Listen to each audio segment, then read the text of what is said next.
Okay, hello everyone, and welcome back to BeamNG. And this will be the last of these scheduled, I suppose you could say, videos on Phompsonby. And that means that any other episodes that come out will be just random vehicles that I've made that I haven't shown in these sort of history lesson episodes going through the entire history of Phompsonby. But we are now into the modern day. This is modern Phompsonby. This is Phompsonby in the 21st century. The modern brand. This is Phompsonby Motor Vehicles Limited. And we're going to be looking at what the modern day has to offer. And well, if some of these vehicles that you've previously seen have been rather outrageous for the time period, well, you're going to be seeing a lot of outrageous vehicles here because this is where I'm making stupid hypercars. Stupid hypercars and things, which are not meant to be particularly serious. They're meant to be a bit of fun to see how much power you can kick out of automation engines and cars and things. So, yeah, not all of these vehicles are meant to be sort of realistic vehicles. But we will start with this. This is 2010 Phompsonby Rally Special. I don't think I've got badging on the back that says Rally Special, it just says Phompsonby up there. But this was my attempt at making a sort of rally car based very much on the sort of Subaru Impreza. So we of course have got extra lighting up the front. We've got these sort of gold Impreza style wheels. It's got off-road tyres, off-roading suspension. I can't remember any of the other stats of this. It looks like it has a V6 with twin turbos. And yeah, it's just meant to be a sort of rally vehicle with a sort of rally looking spoiler and various other bits like a roof scoop and various other crap like that. So yeah, it's just meant to be a sort of rallying vehicle, sort of special one-off type of thing. But you know, it did particularly well there against the mud, so I guess it did something right. Looks wise, I mean, I don't know. That's probably a better look for it, I'm going to be honest. But it drives otherwise perfectly fine. Not perhaps in this configuration. However, yeah, it drives neatly enough. And it's just meant to be a sort of Impreza knockoff type thing that I made because I wanted to try and do a rally car. I wanted to add stickers and things, but couldn't find any good stickers on the workshop that I liked. So yeah, this is what we've ended up with. The sort of rally special. That is literally just its name, the rally special. Oh, it's a big old crash. But hey, the rear wheels stayed on, which is not something you'd get with the Le Mans specials. But that was just a fun sort of rally vehicle. So I'll start with the well, what are meant to be sort of serious designs, and then we'll move on to the perhaps not so serious. Not so serious designs. So we'll go with the Superlux. I do have two Superluxes there, and I don't know why. But hey, I don't know why I have two of them in my list there. But yeah, this is the Superlux. Doesn't sound like it's broken, so we're going to continue with this one. Yeah, it doesn't sound like it's broken, so we'll continue with this. But yeah, this is the sort of Superlux. It's kind of a, I want to say, a spiritual successor to the to the old family lineage of the early 1900s up to the 30s, as we saw in the first couple of episodes. It's got a V6, I believe, with twin turbos. I think it has something like 300 horsepowers, 300 to 500. I think it's somewhere in that band. Somewhere in that band for this thing. So yeah, there you go. V6 Turbo Superlux Phompsonby. There's the rear lettering there. Obviously we don't have the front lettering. No, we do have front lettering. There we go. And we of course have got the bonnet ornament. It's a Phompsonby staple. How else will people know our brand if we don't have the bonnet ornament? So looks wise, I think it's not too bad. You may disagree in terms of the front. I can understand that. You know, again, I'm not the greatest of car designers for the modern day, which is why there aren't that many modern day things as you saw last episode and probably this episode as well. So yeah, this is bonk. Oh, we really are jammed in there now. Whoops. But yeah, so this is kind of like the big family sedan sort of type thing. Kind of a spiritual successor to the family.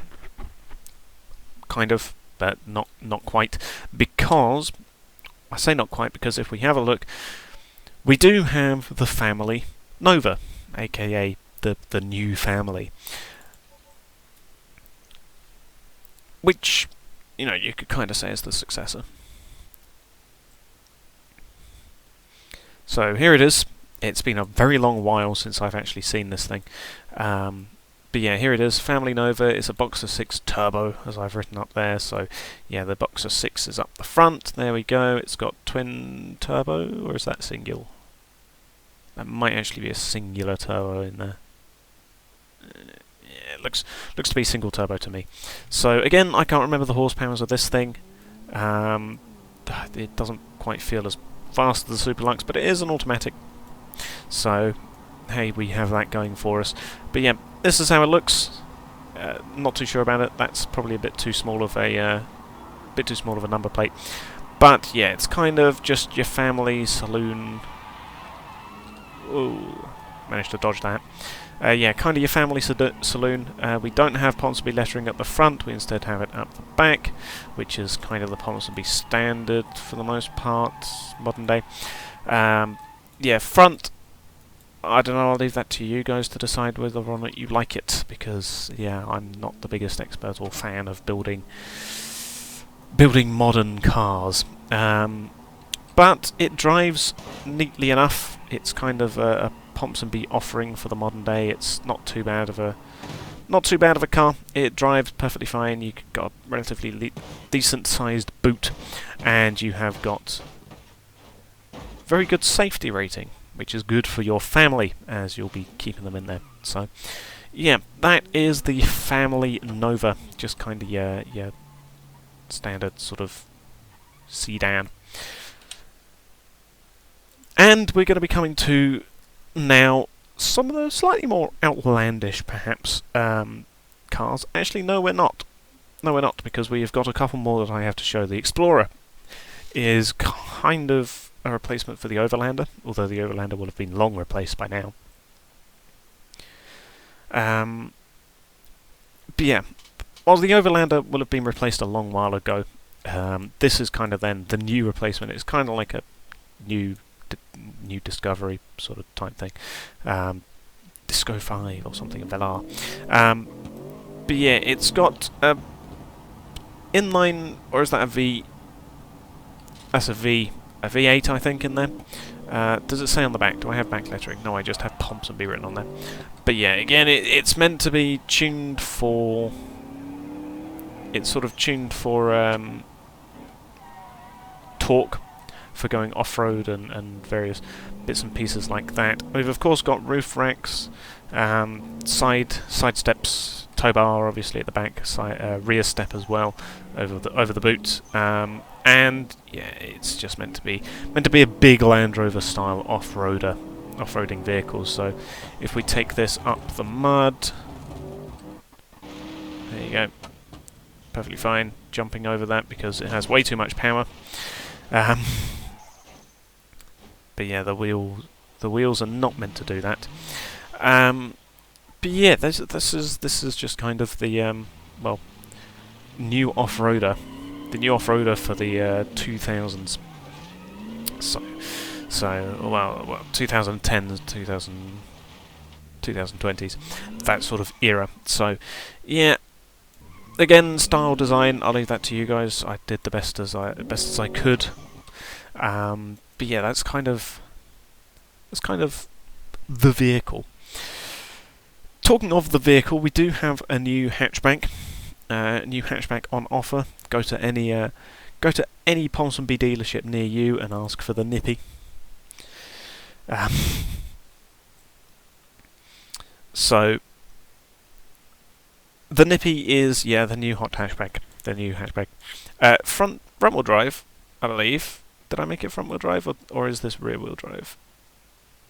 No, I think I did make it front-wheel drive. I thought thought I might do. Yeah, front-wheel drive, as was intended. And yeah, it's in this sort of funny orangey looking colour.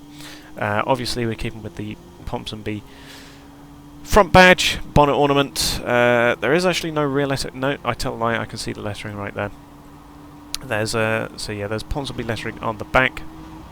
Yeah, I can't see it from that angle. I have to go into free cam. But yeah, it's kind of your hatchback, standardish hatchback. 6 gears, 6-gear manual. You know, keeping that hot hatch idea. Oh dear, that's going to be a new alloy wheel for you. Oh, as is that one. Oh, the wheels don't turn. That's a shame. But yeah, it's got a inline 3, inline 4 engine with a single turbo in there. Bows it along quite nicely, as you can see. Yeah, very nice. Fun little hatchback for you to go driving around. You can't exactly drift with it because it is front wheel drive. But hey, when's that ever stopped you from trying at least? So yeah, you can't quite drift in it, but it is nice and fast, decent at accelerating, and yeah, in general, just kind of your hatchback. Your new modern hatchback. So that is the Nippy, but you'll have noticed that there was an alternative version of the Nippy, which is the Nip E, which is to say it's an electric version.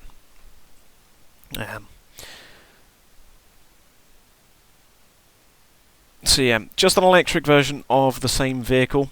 The way that this has been done is the turbo's been removed.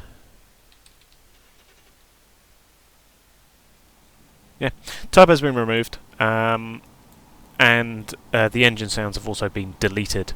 It's also a different style of body. So yeah, new body style, similar look in terms of colour. It's sort of black and orange, Duracell battery style, and yeah, very similar sort of idea as the Nippy, except the Nip E is well, electric, so it's got a automatic gearbox with the single gear, as best as you can do, at least in automation.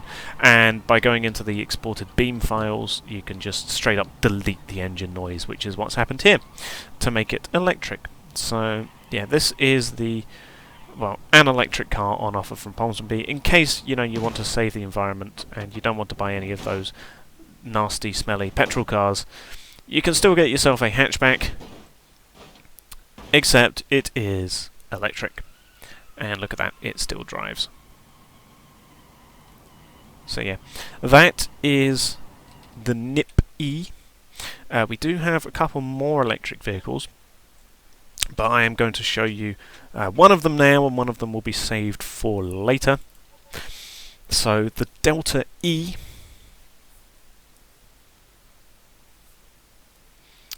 As you can kind of tell from the idea, the Delta E is a sort of electric version of the Delta. It's also meant to be sort of cyberpunky, which is why the front wheels are covered. It's not meant to be a particularly serious design, I'm going to be honest. It does at least have wing mirrors, though. Very futuristic looking pill-shaped ones at least. And then, yeah, there's the little concept logo on it. The front, much like the Delta, is definitely not my best work. However, it is pretty fast. As you can see, there's the V6, V8, V something engine in there. We were very lucky to dodge those, I wasn't looking. But yeah, so there's the V, I'm going to call it a V6, I think it's a V6, being replaced by this electric engine. But yeah, so it's kind of meant to be a sort of cyberpunky looking thing, as you can tell from the fact that the wheels are quite literally floating, as you can see. The way that you can do this is by just setting various parts of the wheel to be clear. You can set them to transparent, and that is essentially like deleting them in automation. So that's how I did that. Obviously no exhaust, although I think there are 2 exhausts there. I've just got them hidden because I don't know how automation handles not having exhausts when it spawns into BeamNG, so better safe than sorry. The exhausts are there, But yeah, much like the NIP-E, the way that this has been done is by just deleting the engine noises from the zip folder. So, yeah. Something's gone wrong there. There you go. For some reason it just wasn't driving. It was in limp mode, I would imagine. But yeah, so the rear again also is not my best work, hence why it is a concept car. And yeah, it's probably best that it remains as a concept car. It's sort of a fake, sort of cyberpunky attempted vehicle.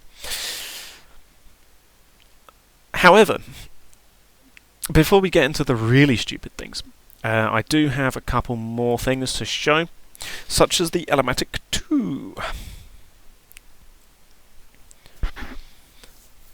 So, in 2020, I think it is, Phompsonby was celebrating their 120th, 130th anniversary. And so that meant what they did is they rolled out essentially a retro line of vehicles, which was modern takes on old classics. So looking at all of the sort of old vehicles that sort of kicked things off or were particularly well received by the public, those vehicles were brought back, revitalized, remodernized, and sold as part of this retro line. And that meant a return of the Elematic 2, which following the original design idea of the Elematic 1, the Elematic 2 was built for weight reduction. So it weighed just over a ton, I do believe, in automation. It retains a Boxer 6, as you can see here. I think it may even have turbos this time. Yeah, I'm seeing a little turbo there and a little turbo there. And start. There you go. For a moment there I thought it was broken. I had accidentally switched my gearbox over to realistic. But yeah, so the Elematic 2, double the power, and it weighs slightly more due to more modern materials and modern bits and pieces that are in the car. But it retains the pop-up headlights, retains the sleek design, retains the same body shape. We have also got the tri-exhaust at the back there. There's the big Phompsonby logo. There's the Elematic 2 logo right there. And it sounds very much like the old Elematic 1. And, you know, it's nice and fast, nice fast sports car for you to be driving very legally and safely at 70 miles an hour on the motorway. So, that's a wall. We dodged the wall. So yeah, it's very much meant to be just a modern take, modern revitalization of the old Elematic 1. And you know, it kind of does that because it's just fun. You know, the Elematic 2 drives perfectly fine, handles just as well as the Elematic 1, sounds just as well as the Elematic 1, and looks very similar to the Elematic 1 as well. So yeah, very much a modern take on an old classic, and you know, it succeeded at that. This time I had the pop-up headlights that actually popped up so that you could use it at night, because automation doesn't allow for pop-up headlights to actually pop up. So yeah, in this case it did particularly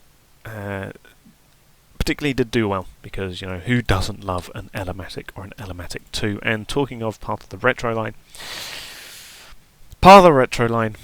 means we have got the Dynasty. The Dynasty is essentially a modernization, a replacement of well, I say a replacement, a modernization, a bring back of a classic, and in this case the classic is the Family Mark 1. The very first car that Phompsonby ever made. And yeah, it is essentially a modernisation of that car. It has got an inline 3 engine in there, very little inline 3, which is the same size engine, same CC engine as the original Family. It does have a turbo, however, and all of this is up to, you know, modern standards whatsoever, blah blah blah. And yeah, it's just meant to be sort of fun retro fun retro throwback to the family Mark 1. Obviously up to modern standards, such as having, you know, wing mirrors and all of the required lights and everything, reversing lights and tail lights and everything, and up to modern safety standards. And yeah, it only goes 99 miles an hour, so it's not particularly all too fast. It's also not particularly very streamlined, is it? I mean, it's a car from like 1905 that it's based on. So yeah, it's perhaps not the most practical of vehicles, but you know, it is, however, part of the retro line, and is meant to pay homage to the family Mark 1, the vehicle that started it all off, the vehicle that started Phompsonby on their way to being a car designing manufacturer and taking them away from the steam engine era that they were previously inhabiting. So that is the dynasty. And we're now going to be moving on to perhaps some of the more stupid vehicles that I have in this era, because well, you know, this era is when you can mess around with things, especially with some of the later updates. Especially with some of the later updates to automation. So we've got here the Dart, which is my attempt at a more modern, perhaps sports car. I can't remember the stats of this thing. I can remember very few stats of any of these cars, I'm going to be honest. But yeah, it's perhaps, again, not the greatest of looking cars, but it's pretty fast. I think it has a sequential gearbox, perhaps. I don't think it has a fully manual. It may actually have a fully manual, but there you go. It gets up to 200 miles an hour, and yeah, this is how it looks, and it's just sort of kind of a modern sports car. We've got the sort of twin-barrel shotgun style exhaust there, sort of stacked on top of each other. I don't know exactly what's going on with the body. Why the body has got a massive hole in it. It looks like it's been shot. Same with this. In fact, that's that. How's that got there? That shouldn't be there.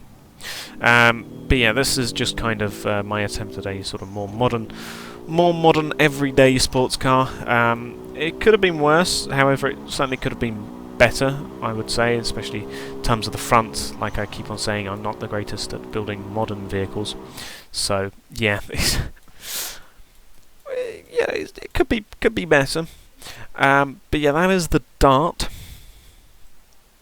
We're also going to now be moving on to something like the Hot Rod, which is a hot rod.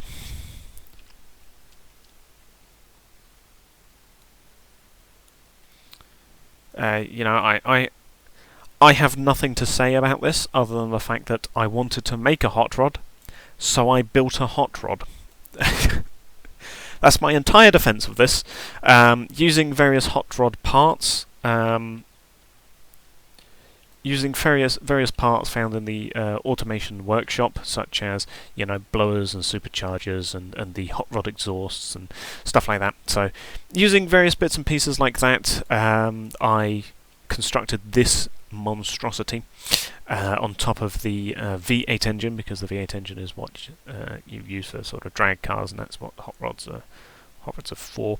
So yeah, it's got this sort of triple shotgun blower on top of a supercharger on top of the main engine. It's perhaps not the prettiest or most realistic of things, but it is pretty fast and pretty loud.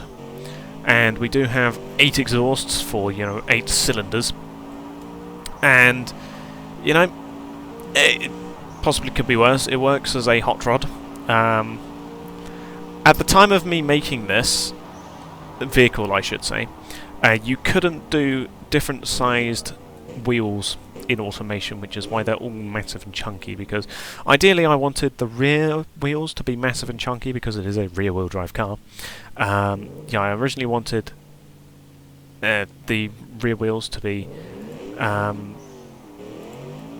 massive and chunky, and the front wheels to be small and thin. But I wasn't able to do that, which is why we've ended up with yeah, this chunky behemoth in terms of wheels. But hey, it's a pretty cool car. There you go. If you wanted to know, this is sort of what it would look like if you were driving it. So yeah, here's your view driving the hot rod. Not an official Phompsonby product. This I must point out. This will have been made by somebody who modified some sort of Phompsonby car of some sort, possibly the Drive Star. Somebody might have found one of them and turned it into this. It's the correct colour. But yeah, so that is the hot rod. Just kind of, I think it's 1500 horsepower. I believe this thing actually has, which is quite impressive. As for some other vehicles we have here, we have got the line of Mark vehicles, which I will do last because they're going to take some of the longest things. But we do have the Rocket. The Rocket I quite like. The Rocket, I do believe, has got 1600 horsepower. I don't know why the body does that. I don't think it was doing that when I last loaded this thing up. So yeah, not sure why the body is torn like that. But it's using sort of the Le Mans Special chassis, and it's got a V10, I believe, in there with turbos. It does about 1600 horsepower, and it's pretty damn rapid. So does have a automatic gearbox, I think, in there, or sequential. I can't quite remember. Dual clutch. I don't know. I'm just throwing out names of gearboxes at this point. But yeah, it is pretty fast, pretty rapid. Oh, the wheels still come off. Although, with that sort of crash, I'm not surprised. But yeah, it is a pretty fast car. Pretty good at drag racing, actually, because it is just pretty quick with the gear changes, and it doesn't actually have that much wheel spin, which is very impressive. But yeah, so that is the Rocket. Lives up to its name. Pretty impressive car. In a sort of nice dark blue, which is very nice. We have also got the EV Shock, which is, again, another cyberpunk style car that I was going for. But not a lot of people liked it. Yeah, not a lot of people liked the look of it or anything to do with it. I'll be perfectly frank with it. But yeah, it's got these sort of covered wheel hubs, which I like. Or sorry, wheel rims, I should say, and the wheel hubs are then also covered. But yeah, it's once again electric. Yeah, that's why that's on. There you go. Let's turn that off, and there we go. So yeah, it's meant to be a sort of fast cyberpunk style car, or at least, you know, just futuristic car. Not a lot of people on the automation discourse liked it when I unveiled it there. Phompsonby lettering on the back, obviously. No Phompsonby lettering on the front, but we do have the front bonnet ornament, obviously. And yeah, it's just meant to be a sort of fast electric hypercar, which it is. I mean, I'm not incorrect. It has got pop-up headlights and some fog lights down the bottom, which is also where the indicators are. And yeah, it's you know, it does its job. It's just perhaps not the greatest of looking vehicles to do its job. So, and once again, no exhausts because it is electric, quote unquote, fake electric. So, yeah, that is the EV Shock. We almost completely jumped over those things. But yeah, it is very, very fast. That's what it looks like without the wheel coverings on. Which, you know, is not a surprise. But yeah, so that is the EV Shock. We're now coming into the last vehicles I have to show for Phompsonby here.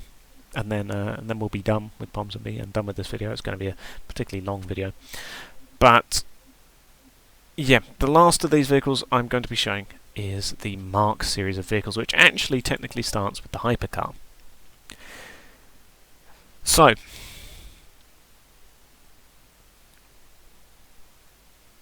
the hypercar was one of the first vehicles I made in automation. Or at least it was among some of the first vehicles I made. It's a V12 turbo, as you can see. I've quite handily put it on there.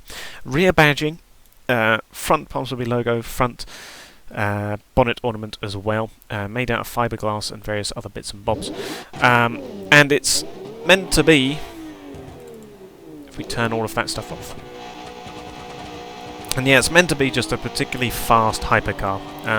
Obviously, massive rear spoiler for downforce, bigger front splitter as well,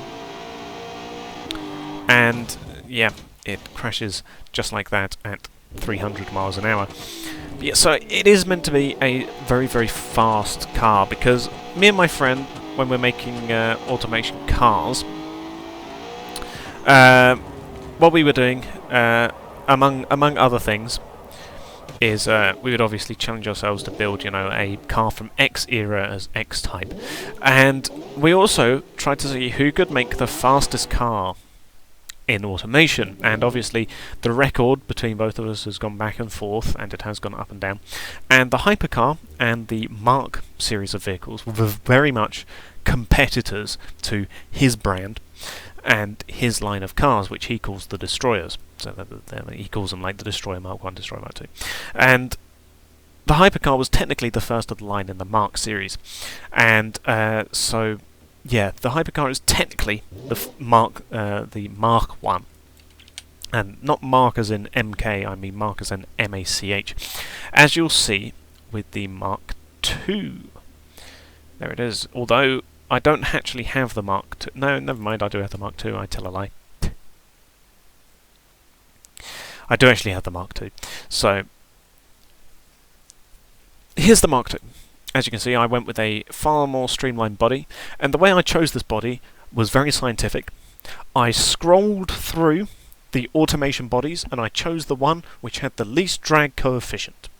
And this was the one that I found, and so this is what all of the Marks have been.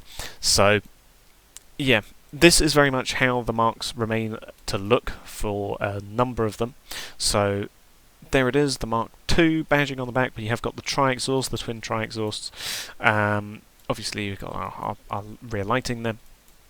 Phompsonby badging front and back, and obviously the bonnet ornament. It is a V10, V12. I think this is a V12 by the looks of it in there. That's a V12. And yeah, it was meant to be the car to take him down. And it kind of did. However, it's not the best of them. In fact, the Mark 2.5 for the longest time was actually the fastest car between the both of us. So, not this one, but it's sort of midway point between the Mark II and Mark III. So, it still goes around a bank track perfectly fine, so it's still got some of that old Phompsonby racing heritage. Ooh, bit of a hard crash, but we drive. We go. So yeah, that is the Mark II, just sort of like a fast hypercar to compete against my friend. You've then got the Mark 2.5, which is an intermediate.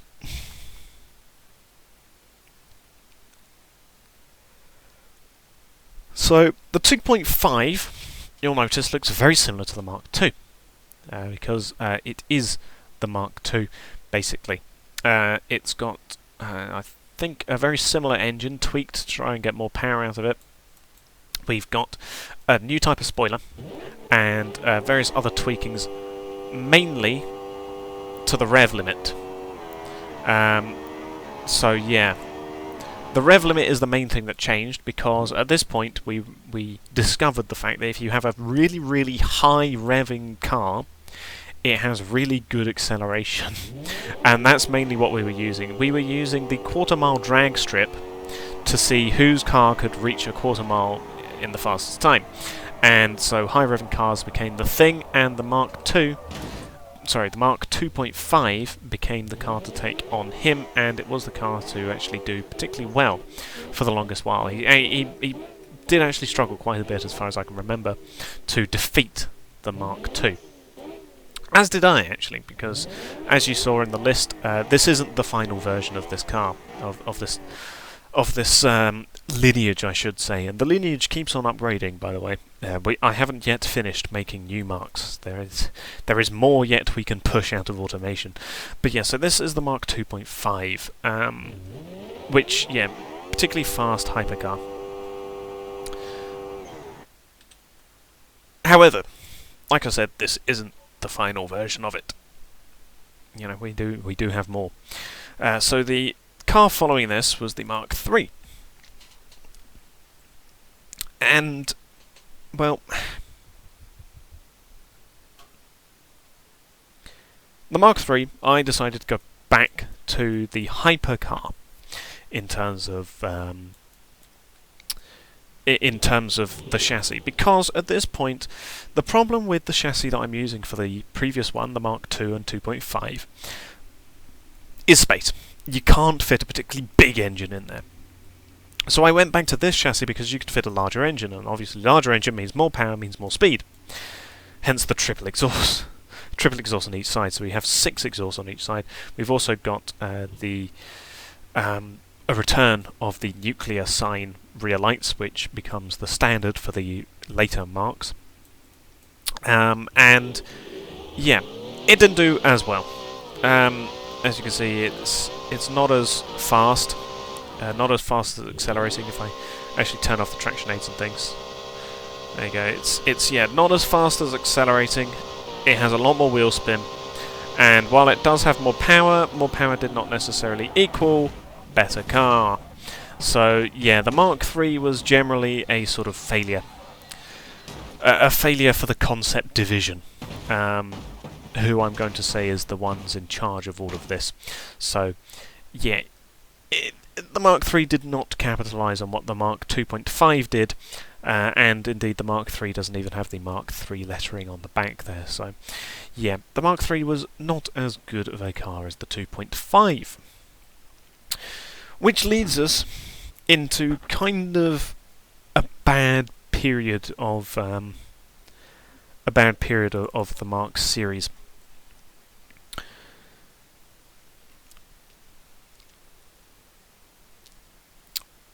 Because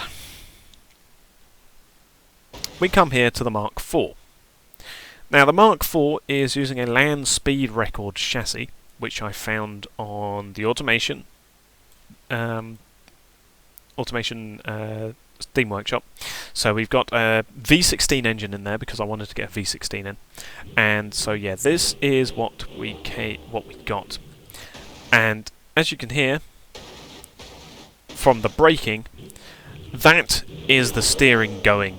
The steering brakes with this chassis, at least in this configuration. I'm not saying it's a problem particularly with the chassis. You know, for all I know, the mod could work perfectly fine.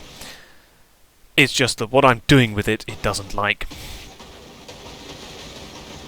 So it keeps braking like that. That was the first problem. You've then got other issues. I mean, I did try and do a single rear wing, or rear rudder sort of style thing for, you know, streamline aerodynamics and stuff.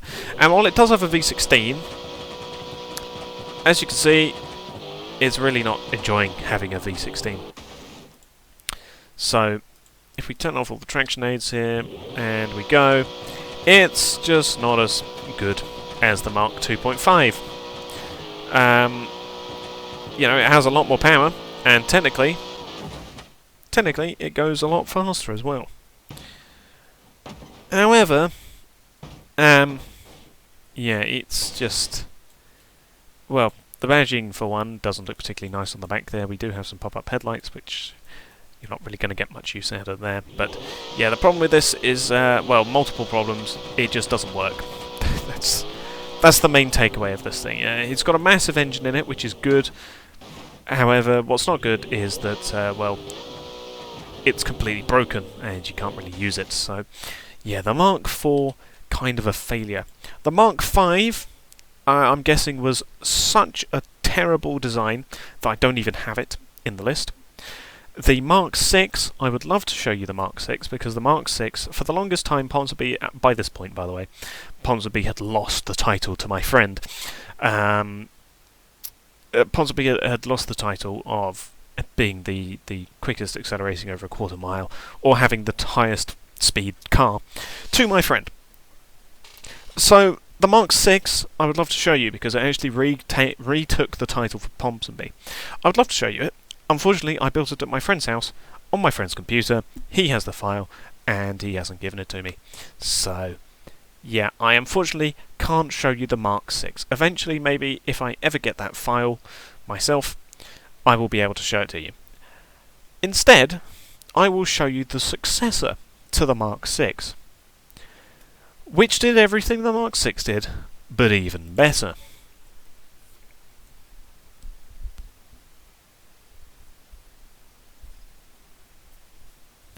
This is the Mark 7. So the Mark 6 and the Mark 7 went back to the roots of the Mark 2 and the Mark 2.5.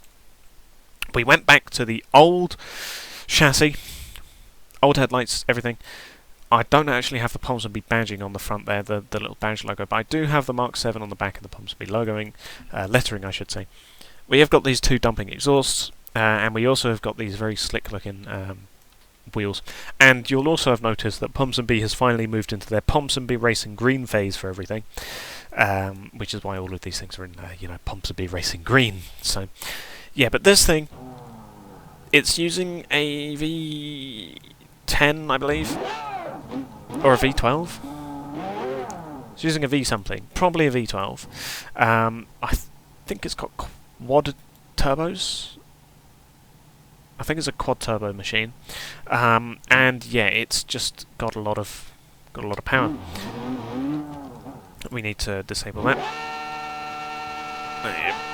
So yeah, it actually did retake the title of fastest 0 to 60 and fastest over the quarter mile for Phompsonby. I can't remember if it retook the highest top speed for Phompsonby, but it definitely took those two measurements, which, yeah, it was really, really good. So, it's a very screaming loud engine. Very, very screamy engine. Very, very screamy exhausts.